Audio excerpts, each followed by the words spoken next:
we become less a republic and less a democracy and a dynasty. Because Tom Kean Jr., what are his credentials except the name? What if I told you there was a candidate in this race who's been running for this seat since 1999, when I looked like this? This candidate has run for this seat 3 times, lost just last cycle to the same opponent, and polls show he will lose again this time. Would you call this candidate the frontrunner? More importantly, would you give him another shot with your vote?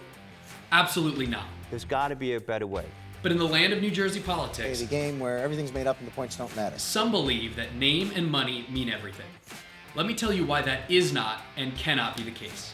Tom Kean Jr. may have the last name and the dollars raised, but he's already spent $11 million on his past 3 failed campaigns. We're prepared to win in any environment. And on this race alone, put $500,000 into filling your mailboxes with crap. Our campaign has proven, in just over 4 months, with around $40,000 in donor money spent, we have what it takes to defeat this New Jersey political dynasty. We may not have the right name or money yet, but we will, as millennial candidates and congressmen like me have raised over $16 million in just the last year. What we do have is momentum. We've already contacted over 10,000 voters, raised over $100,000, and have garnered the support of 100 local Republican committee members.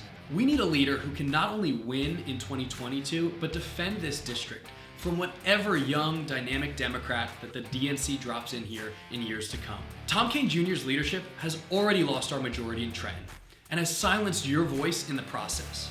We can't afford to export the same thing to Washington, D.C. The truth is, if money and name drove change, Tom Kean Jr. would already be in Congress. And the New Jersey which he's led in the state Senate wouldn't be the most overtaxed, overregulated, and underrepresented place in the country. To change that, we need new leaders capable of changing the national conversation. Tom said it best over 16 years ago. It's time for new leadership and new reform on behalf of the people of the state of New Jersey. I'm John Eisman, and I am that leader.